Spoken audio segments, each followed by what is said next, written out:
Hi friends, we're gonna make this cute primitive wall hanger or shelf leaner, whatever you want to use it for. I'm using this silkscreen stencil from Magnolia Design Co. and it will be linked below. And I've got this huge raw board that I got at a thrift store for only $1.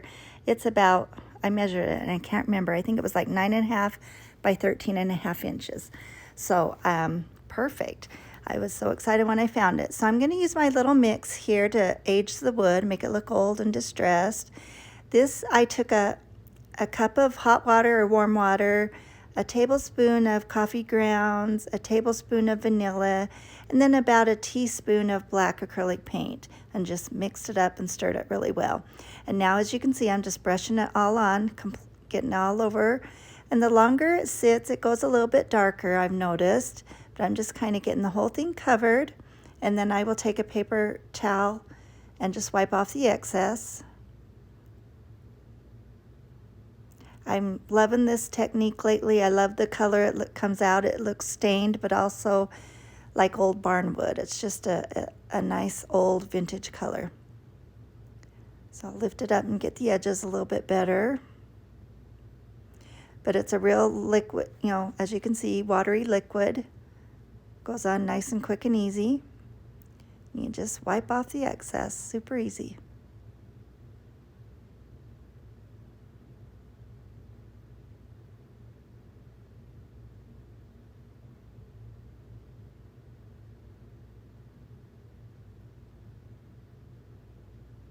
And then I just keep a lid on my bowl and it just sits on my shelf here by my craft area, and I'll use it for another project.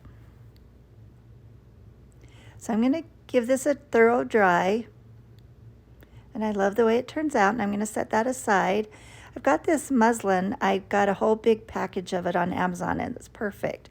So I tore off a big enough piece so it would have raw frayed edges that was bigger than my silkscreen stencil. I'm just making sure it fits right before I put it on. So I'm taking off the plastic backing and just kind of centering it on my muslin piece of fabric. These are so fun. They're sticky backed, and the design is a tiny kind of a silk, well, it's a silk screen. It's a tiny mesh. And so you just get that all adhered down really well. And then you use your chalk paste. This is black from Magnolia as well. And a little squeegee that I'm using, and you just get a little bit on your squeegee and just spread it like you're spreading butter on toast or something. Just to be careful to get it only on your design and not on your surface.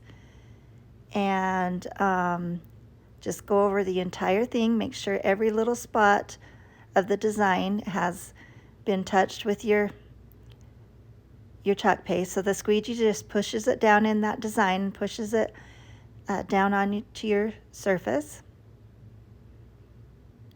And the best part is when you pull it up and you reveal your design. It's super fun. Now this moved on me a little bit, just slightly.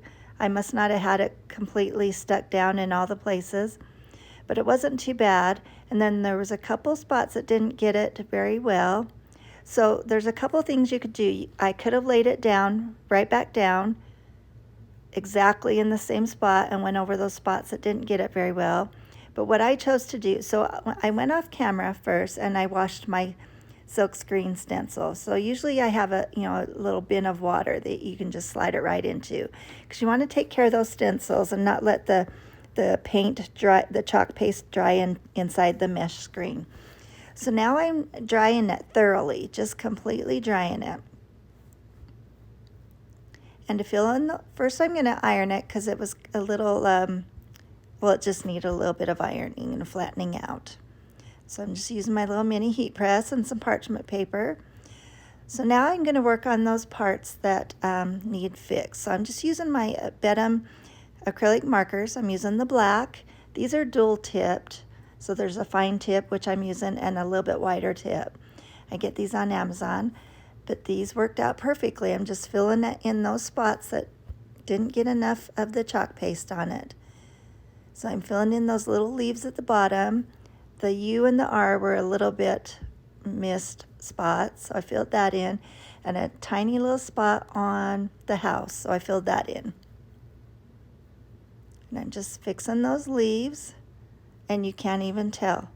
So there I'm showing you the big package of muslin I got. So I love how it turned out. So now I'm going to use my Tim Holtz Distress ink in Walnut Stain, and I'm just going along all the edges and just darkening it up, just making it look a little old and distressed and a little weathered to match the board I'm going to put it on. You could glue this on, with hot glue, but I decided to use some little upholstery tacks. And first I was going to just use 4, 1 for each corner, but you'll see in a minute that I use more than that. I use 8.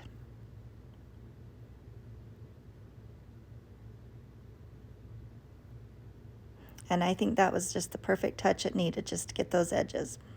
So now I'm just deciding the top and the bottom of this board, centering my little cloth. I'm going to get my upholstery tacks. I've got some small ones in black that are perfect for this project. And I'm going to start out by nailing those in the corners. And I'm just eyeballing it, just kind of, trying to get them the same amount of space away from the design. But I really like how this turned out. I'm trying to think how to describe what I'm trying to say. It didn't fit completely flat against the board. It was a little wavy, I guess, or something in a couple spots, but I liked that look. To me, it just made it look a little more vintage-like. So now I'm putting upholstery tacks in the middle, both vertically and horizontally. And I liked that a lot better than just the 4. Now this project couldn't be finished. It could be just a shelf leaner, or I'm trying to decide whether I should drill some holes at the top and either put like a rope or a twine hanger or some curly rusty wire, or maybe a claw hook on the back of the plaque. What would you do? Tell me in the comments. I would love to know. But here it is finished so far. I'm going to finish it off with some sort of a hanger, but I haven't decided just how to do that yet. So let me know what you would do. Thanks for watching. You have a whimsical day.